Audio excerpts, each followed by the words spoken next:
알고리즘 A반 5조 발표를 시작하도록 하겠습니다. 먼저 목차를 보고 지나가시겠습니다.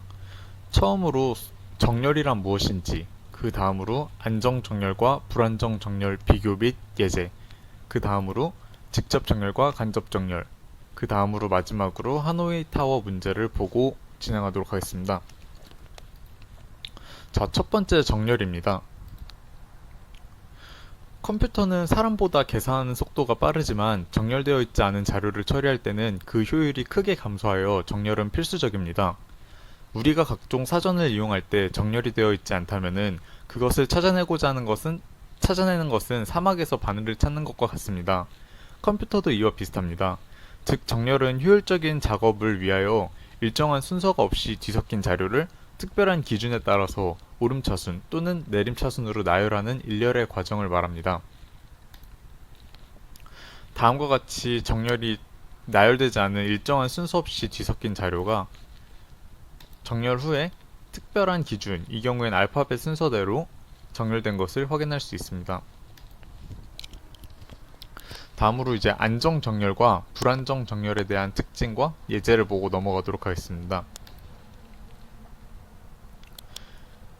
안정 정렬이란 동일한 키를 가진 레코드가 정렬 전후에 상대적인 순서를 유지하는 경우를 말을 합니다. 화면을 보면서 설명드리겠습니다.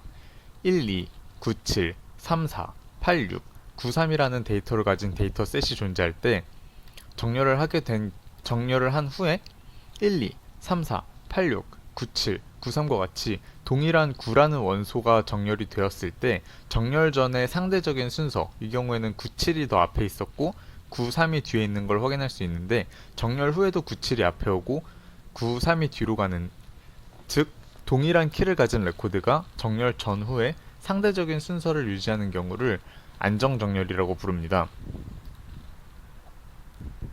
다른 그림을 통해서 다시 확인해 보겠습니다.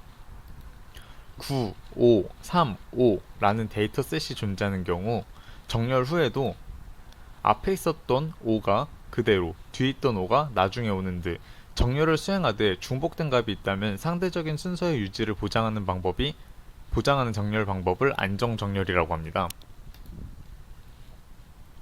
불안정 정렬의 경우에는 이와 반대입니다. 정렬을 수행하되 중복된 값의 상대적인 순서의 유지를 보장하지 못하는 정렬 방법을 불안정 정렬이라고 부릅니다. 동일한 데이터 셋이 존재할 경우 불안정 정렬의 경우 상대적으로 뒤에 위치했던 5가 정렬 후에 더 앞에 위치하는 경우가 발생할 수 있습니다. 이러한 안정 정렬과 불안정 정렬에는 다양한 정렬 방법들이 존재하는데 안정 정렬의 경우를 먼저 살펴보도록 하겠습니다. 안정 정렬의 종류로는 인접한 두 원소를 비교하여 정렬하는 방법인 버블 정렬, 삽입할 곳을 찾아 정렬하는 삽입 정렬, 분할 후 정렬을 하는 합병 정렬들이 존재합니다. 버블 정렬부터 알아보도록 하겠습니다. 9, 5, 3, 5라는 데이터를 가진 데이터 셋이 존재할 때 버블 정렬의 경우 인덱스 0번인 9와 인덱스 1번인 5를 비교합니다. 이 경우 인덱스 0인 9가 인덱스 1인 5보다 크기 때문에 5와 9의 위치가 바뀌게 됩니다. 이어서 인덱스 1에 위치한 9와 인덱스 2에 위치한 3이 비교를 하고 9가 역시나 더 크기 때문에 인덱스 1과 2의 위치가 바뀌게 됩니다. 인덱스 2에 위치한 9와 인덱스 3에 위치한 5는 다시 한번 비교가 돼서 9가 이제 가장 끝으로 이동을 하게 됩니다. 4번 그림까지가 버블 정렬을 1회전 마무리한 모습입니다. 버블 정렬은 1회전을 수행하고 나면 가장 큰 자료가 맨 뒤에 이동을 하므로 2회전에서부터는 맨 끝에 있는 자료는 정렬에서 제외되고, 이 경우에 인덱스 3에 있는 9 같은 경우 두 번째 회차에서는 제외되고 인덱스 2인 5까지만 정렬을 하게 됩니다. 자, 2회전 정렬도 이어서 계속 보도록 하겠습니다. 인덱스 0에 위치하던 5는 인덱스 1에 위치한 3과 비교를 하게 됩니다. 이 경우 5가 더 크기 때문에 위치를 바꾸게 됩니다. 인덱스 1에 위치한 5와 인덱스 2에 위치한 5는 둘 다 같은 값이기 때문에 정렬이 여기서 마무리됩니다. 결국 버블 정렬은 서로 인접한 두 원소를 검사하여 정렬하는 알고리즘입니다. 인접한 두 개의 레코드를 비교하여 크기가 순서대로 있지 않으면 서로 교환합니다. 다시 말해서 버블 정렬은 첫 번째 자료와 두 번째 자료를, 두 번째 자료와 세 번째 자료를, 세 번째 자료와 네 번째 자료를 이런 식으로 n개의 자료가 있다고 가정했을 때 n-1번째 자료와 마지막 자료인 n번 자료를 비교하여 교환하면서 자료를 정렬하는 방법을 말합니다. 다음은 삽입 정렬입니다. 삽입 정렬은 두 번째 원소부터 시작하는데 먼저 화면을 보면서 정렬 과정을 살펴보도록 하겠습니다. 두 번째 원소인 인덱스 1, 5부터 시작합니다. 인덱스 1, 5는 인덱스 1에 위치한 5는 자신 기준으로 앞에 왼쪽에 있는 원소들과 비교를 합니다. 이 경우 인덱스 0에 위치한 9보다 5가 작기 때문에 5는 9 앞에 삽입되게 됩니다. 이어서 인덱스 2에 위치한 3은 자신의 앞에 있는 정렬된 배열을 살펴보고 비교하고 자신의 위치를 찾아가게 됩니다. 이 경우 3은 인덱스 1에 위치한 9보다도 작고 인덱스 0에 위치한 5보다도 작기 때문에 인덱스 0, 5가 있던 자리에 들어가게 됩니다. 이어서 인덱스 3번인 5는 앞에 정렬된 배열을 비교하여 자신이 들어갈 위치를 다시 찾습니다. 인덱스 3인 5의 경우 9보다 작으므로 인덱스 2에 위치하게 됩니다. 삽입 정렬은 두 번째 자료부터 시작하여 그 앞에, 즉 왼쪽에 있는 자료들과 비교하여 삽입할 위치를 지정한 후 자료를 뒤로 옮기고 지정한 자리에 자료를 삽입하여 정렬하는 알고리즘입니다. 즉 두 번째 자료는 첫 번째 자료와 세 번째 자료는 두 번째와 첫 번째 자료를 비교하고 네 번째 자료는 세 번째와 두 번째 첫 번째 자료와 비교한 후 자료가 삽입될 위치를 찾습니다. 자료가 삽입될 위치를 찾았다면 그 위치에 자료를 삽입하기 위해서 자료를 한 칸씩 뒤로 이동시키고 그 위치에 삽입을 하게 됩니다. 처음 키값은 두 번째 자료부터 시작하는 정렬 방법입니다. 이와 같은 정렬 방법을 삽입 정렬이라고 합니다.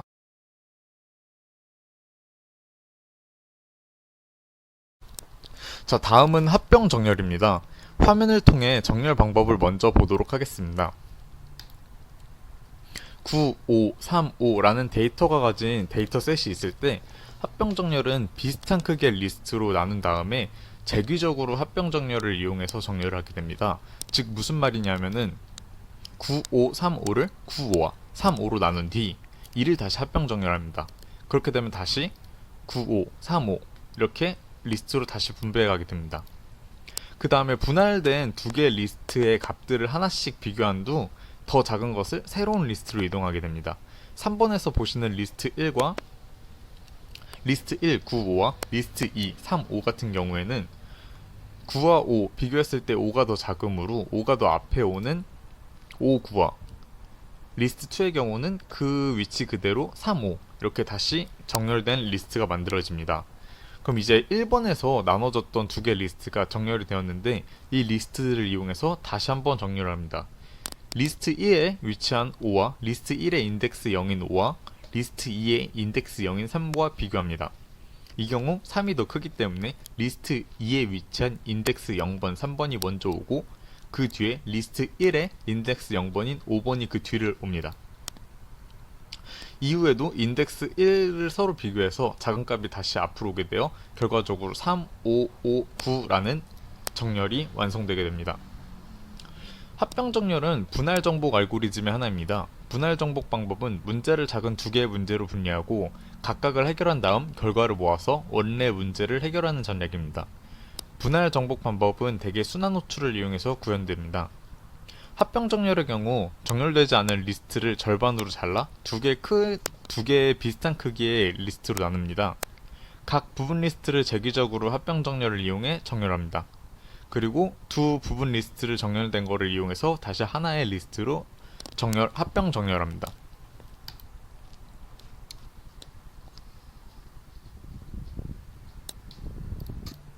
자, 지금까지 안정 정렬의 특징과 불안정 정렬의 특징, 그리고 안정 정렬의 종류에 대해서 알아보았습니다. 안정 정렬의 특징으로서는 중복하는 데이터가 존재할 시 정렬을 했을 때 상대적인 순서를 유지해주며 불안정 정렬의 경우 중복 데이터 존재 시 상대적인 순서를 보장해주지 않았습니다. 안정정렬의 대표적인 예로는 버블정렬, 삽입정렬, 합병정렬들이 있었습니다. 지금부터는 불안정정렬의 종류에 대해서 알아보도록 하겠습니다. 불안정정렬의 종류로는 선택정렬, 그리고 힙정렬, 퀵정렬, 그리고 셀정렬들이 있습니다. 하나씩 자세하게 알아보도록 하겠습니다. 먼저 선택정렬입니다. 제자리 정렬 알고리즘 중 하나입니다. 해당 순서에 원소가 들어갈 위치는 이미 정해져 있고 어떤 원소를 넣을지만 선택하는 알고리즘입니다. 자, 화면을 보면서 설명 이어가도록 하겠습니다.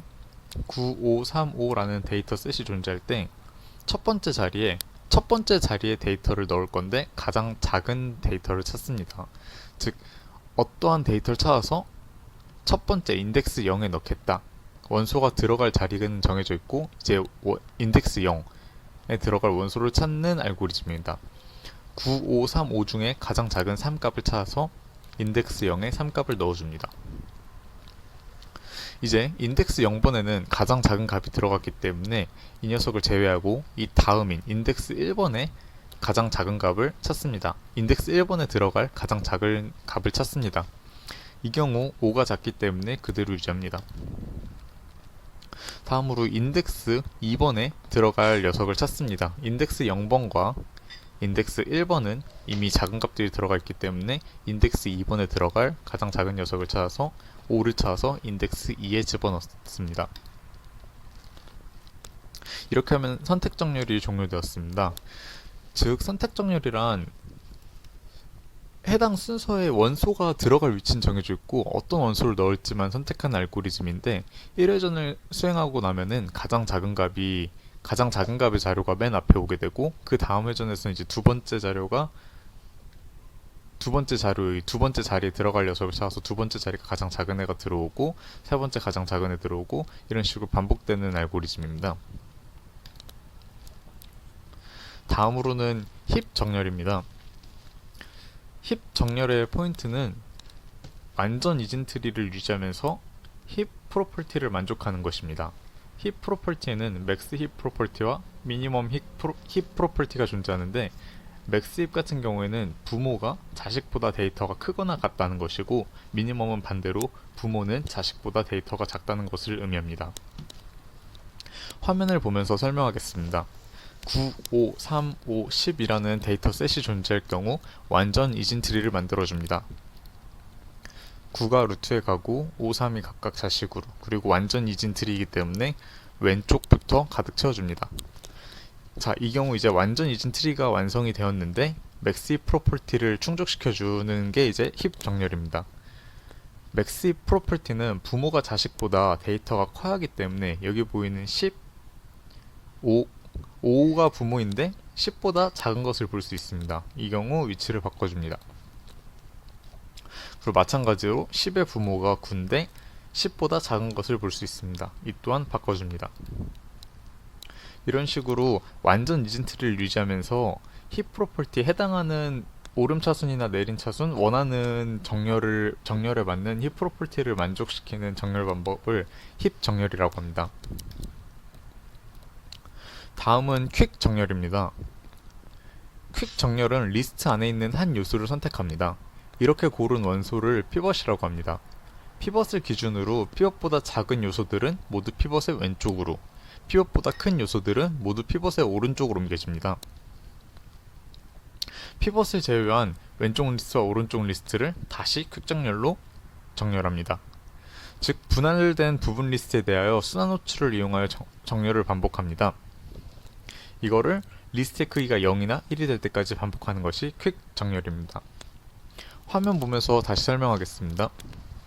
5, 3, 8, 4, 9, 1, 6, 2, 7이라는 데이터 셋이 존재할 때 5를 피벗으로 피벗보다 작은 녀석과 피벗보다 큰 녀석으로 부분 리스트를 생성합니다.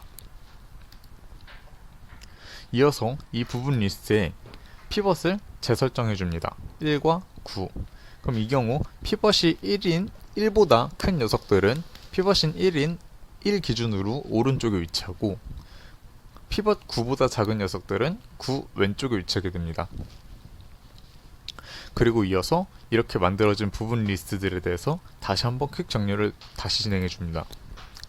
이 경우 피벗 3보다 작은 2는 왼쪽, 큰 4는 오른쪽, 피벗 7보다 작은 6은 왼쪽, 피벗 7보다 큰 8은 오른쪽 값에 위치하는 것을 볼 수 있습니다. 이렇게 피벗을 기준으로 피벗보다 작은 녀석들은 왼쪽, 피벗보다 큰 녀석들은 오른쪽으로 나눠서 부분 리스트로 나눠서 다시 퀵 정렬을 부분 리스트들이 더 이상 분할 불가능할 때까지 반복해 줍니다. 이것이 퀵 정렬입니다. 다음으로는 쉘 정렬입니다. 쉘 정렬은 삽입 정렬을 보완한 알고리즘입니다. 삽입 정렬이 어느 정도 정렬된 배열에 대해서는 대단히 빠른데 특정 경우에 느려지는 문제가 있어서 착안되었습니다. 삽입 정렬과 다르게 셀 정렬은 전체 리스트를 한 번에 정렬하지 않습니다. 정렬해야 할 리스트의 각 k번째 요소를 추출해서 부분 리스트를 만듭니다. 이때 k를 간격이라고 합니다. 간격은 정렬할 값의 수 나누기 2로 생성합니다. 부분 리스트의 개수는 갭과 같습니다. 간격은 홀수라는 것이 좋습니다. 간격을 절반으로 줄일 때 짝수가 나오면 플러스 1을 해서 홀수로 만들어줍니다. 각 회전마다 간격을 절반으로 줄입니다. 즉, 각 회전이 반복될 때마다 하나의 부분 리스트에 속한 값들의 개수가 증가합니다. 간격은 홀수라는 것이 죄송합니다.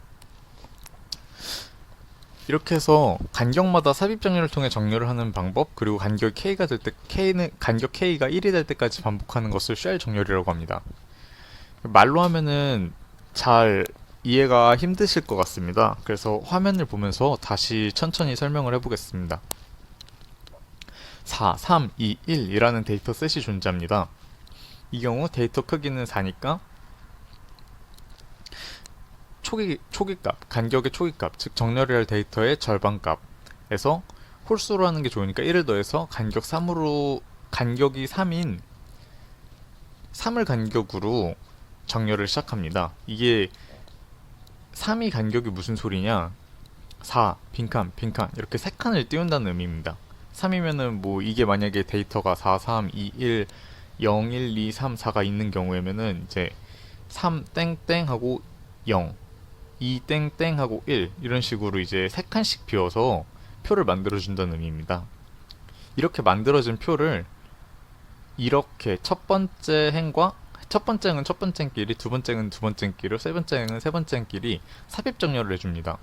이 경우 4와 1이 있으니까 1이 4 앞으로 가서 1, 4가 완성되겠죠. 그리고 두 번째 행 같은 경우는 이제 비교할 게 없으니까 그대로, 세 번째 행도 자, 이제 간격을 다시 절반으로 줄여줍니다. 이번에는 이제 간격이 1로 줄었습니다. 이제 여기서 보셨던 표가 한 칸씩 떨어져서 데이터셋을 구성하는 겁니다. 그럼 이 경우 이제 1, 3, 2, 4가 그대로 1, 3, 2, 4가 됩니다. 그리고 이제 이 1, 3, 2, 4에 대해서 삽입 정렬을 시행합니다. 그렇게 되면 이제 3이 1보다 뒤에 있으니까 당연히 가만히 있고, 이제 2는 3보다 앞에 있으니까 2와 3의 자리가 바뀌고, 4는 가장 크니까 그대로. 그래서 1, 2, 3, 4를 구성해서 이렇게 1, 2, 3, 4로 정렬이 완료됩니다. 즉, 간격을 가지고 초기 간격은 이제 정렬할 사이즈의 절반으로 기준으로 간격으로 나눠서 각 간격마다 삽입 정렬을 해주고, 그걸 다시 간격을 절반으로 나누고 삽입 정렬을 해주고, 절반으로 나누고 삽입 정렬을 해주고 해서 반복해서 정렬한 방법이 쉘 정렬 방법입니다. 자, 여기까지가 불안전 정렬의 지금까지 안정 정렬과 불안정 정렬에 대해서 차이점을 알아보고 각각의 종류에 대해서 알아보았습니다. 지금부터는 직접 정렬과 간접 정렬에 대해서 비교해 보겠습니다. 자, 먼저 직접 정렬입니다. 직접 정렬은 정렬 시 레코드 전체를 교환하여 정렬하는 방식을 말합니다. 정렬의 대상이 되는 것을 파일이라고 하며, 파일은 정보 단위인 레코드의 나열입니다. 비교의 대상이 되는 것은 레코드에 있는 키값입니다. 그렇다면 직접 정렬이란 정렬 시 레코드 전체를 교환하여 정렬하는 것을 말합니다. 직접 정렬을 수행했을 때 직접 레코드가 정렬되는 것을 말합니다. 부가적인 메모리가 필요 없이 메모리를 절약할 수 있지만 복사를 수행해야 하므로 속도가 느린 편입니다. 보면은 뭐 레코드가 통째로 가장 작은 값이었던 인덱스 2가 인덱스 0으로, 인덱스 1이 인덱스 1로 가장 큰 레코드를 가진 인덱스 0이 인덱스 2로 직접적으로 정렬되는 것을 볼 수 있습니다. 간접 정렬이란 이렇게 정렬 시 레코드가 직접적으로 이동하지 않고 정렬 시 포인터나 참조를 교환하는 방식을 말합니다. 레코드 9를 가진 인덱스 0, 레코드 5를 가진 인덱스 1, 레코드 3을 가진 인덱스 2가 있을 때 간접 정렬을 수행하게 된다면은 레코드 자체는 위치가 변하지 않고 그대로 있습니다. 다만 가장 작은 값을 가지고 있던 레코드 3의 인덱스 2가 인덱스 배열의 0번, 그러니까 인덱스 배열의 인덱스 0에 인덱스 2 값, 레코드 3을 가진 인덱스 2가 들어갑니다. 그 위에 이제 레코드 5를 가진 인덱스 1은 인덱스 배열의 인덱스 1번에 인덱스 1이 들어가게 되고, 인덱스 배열의 인덱스 2번에 가장 큰 레코드 값을 가진 인덱스 0번이 들어갑니다. 즉 다시 말하지만 레코드가 이동되는 것이 아닌 이 레코드를 가리키고 있는 포인터를 교환하는 방식입니다. 메모리의 소모는 있지만 레코드 교환이 직접적으로 일어나지 않으므로 직접 정렬과 비교해서 속도 향상을 기대할 수 있는 장점을 가지고 있습니다.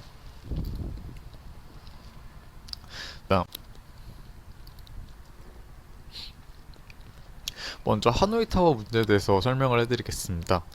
3개의 기둥 중에서 가장 왼쪽에 원판들이 꽂혀 있습니다. 이 서로 다른 크기의 원판들이 꽂혀 있는 이 원판 탑을 가장 오른쪽에 있는 기둥으로 옮기는 문제입니다. 그냥 원판 위에서부터 A, B, C, D라고 했을 때 그냥 A, B, C, D 다 옮긴 다음에 D, C, B에 이렇게 한 번에 옮기면 되지 않냐 싶을 수도 있지만 그렇게 하면 안 되고 지켜야 하는 몇 가지 규칙이 있습니다. 규칙 1번, 원판들은 3개의 기둥 중 하나에 반드시 꽂혀 있어야 한다. 규칙 2번, 원판들은 자기 자신보다 작은 원판 위에는 올라가지 못한다. 규칙 3번, 원판은 하나에 하나씩만 움직일 수 있다. 원판의 개수가 적다면은 금방 해결할 수 있지만 개수가 늘어나면은 엄청난 시간이 소요되는 문제입니다. 이 탑 문제 같은 경우에는 재기함수를 이용해서 쉽게 풀 수 있습니다. 자, 재기함수가 무엇일까요? 재기함수란 본인 스스로 호출하는 거를 말합니다. 이제 반복 조건을 만족할 때까지 자기 스스로 호출하여 주어진 작업을 수행하는 게 재기함수죠. 자, 이 재기함수를 이용해서 하노이 탑을 어떻게 풀 수 있을까요? 자, 먼저 하노이 탑을 수행한다고 생각을 해봅시다. 재기적으로 봤을 때 n개의 원판을 이동을 한다고 했을 때 n-1개 원판을 목적지가 아닌 2번 기둥에 옮긴 다음 가장 큰 원판을 목적지로 이동시켜주고 나머지 여기 있던 나머지 친구들을 다시 목적지로 이동을 시켜주는 것을 반복하면은 문제를 쉽게 풀 수 있습니다. 비재기적인 방법으로는 하노이 타워를 풀 수 없을까요? 아니요, 반복문을 이용해서도 하노이 타워를 풀 수 있습니다. 다음 화면이 반복문, 그러니까 비재기 호출을 이용해서 스택을 이용해가지고 스택과 반복문 그리고 if 분기절로 하노이 문제를 해결한 코드인데 한눈에 보기에도 전 페이지에 있는 재기함수를 이용한 코드보다 훨씬 길고 복잡합니다. 그리고 또 스택의 직접적인 구현이나 푸시 변경 등과 원판을 임시 저장하기 위한 공간의 생성들의 추가적인 작업이 필요하기 때문에 자원이 더 들어가게 됩니다. 그렇다고 이제 반대로 그러면은 반복문보다 무조건 재기 호출이 좋은 거냐? 라고 묻는다면 그것도 아닙니다.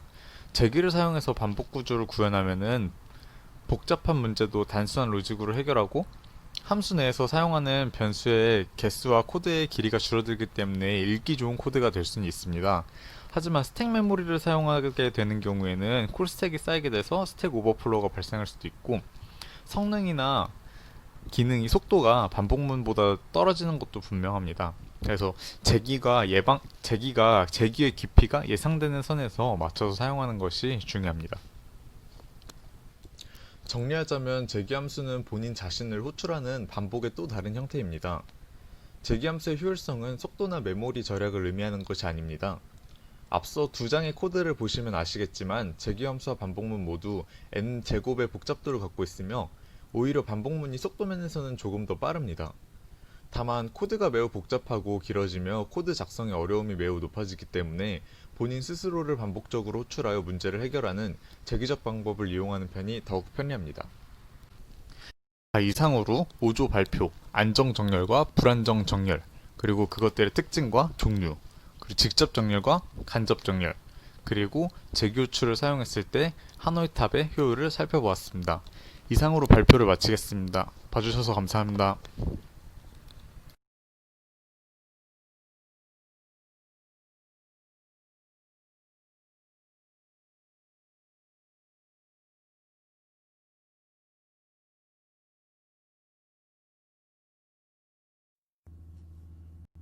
Apart from the time complexity of an algorithm and checking if the sorting is in place or not, we also consider whether an algorithm is stable or not.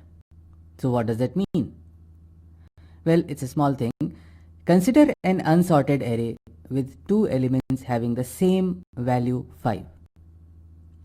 So I have marked them as 5 and 5 prime just to be able to distinguish the two numbers, although the numbers are the same, of course.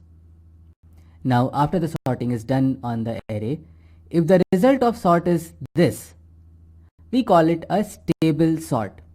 While if the elements are arranged like this, we call this an unstable sort. And what is the difference? Well, the difference is that in case of a stable sort, the order of the elements in which they occur in a list or array is maintained even after the sort. Like in this case, 5 came before 5 prime in the original array, so that order is still maintained here. 5 still comes before 5 prime. Whereas if you look at the unstable sort, the order of equal elements has been changed, so that 5 prime comes before 5. That's it. So if you wrote your insertion sort algorithm like this, where we are moving the elements based on strictly greater than relationship, then if the element on the left is equal, it will not be moved. So for equal elements which were at the left will remain on the left side. This will make the sort stable. But if we made this slight change here and write greater than or equal to, the sort will become unstable, because now even if the element is equal to the current one, it will be moved to the right. And then the current element, which was originally on the right side, will come to the left. So be careful with stable versus unstable sorting, because at the face of it, although it doesn't seem to make much of a difference, but this example will help understand why stable sorts may be better. Let's say that on a web page, some data is displayed in the form of a table. And right now, the data is not sorted according to any of the columns shown. Then let's say we click on the age column, which sorts the data according to the age. So that this is how the page may be showing the data now, alright? After this, let's say that the user wants to sort the data by name. So they click on the name column. Now there are two ways that the data may get sorted, because the name Nancy Cooper appears twice. When we sort it, the sort may be stable or unstable. If it is stable, then because we had earlier sorted by age, hence Nancy with age 24 should appear before Nancy with age 28, and that is what we would like to see on the page probably. But if the sort was unstable, Nancy with age 28 comes before Nancy with age 24, which sort of messes up with the previous age-based sorting a little. So yeah, stable sorts do have some uses. So we would ideally want sorts to be stable, because for cases where it does not matter, stable sorts will not bring any harm, and where it does matter, they should be used anyways.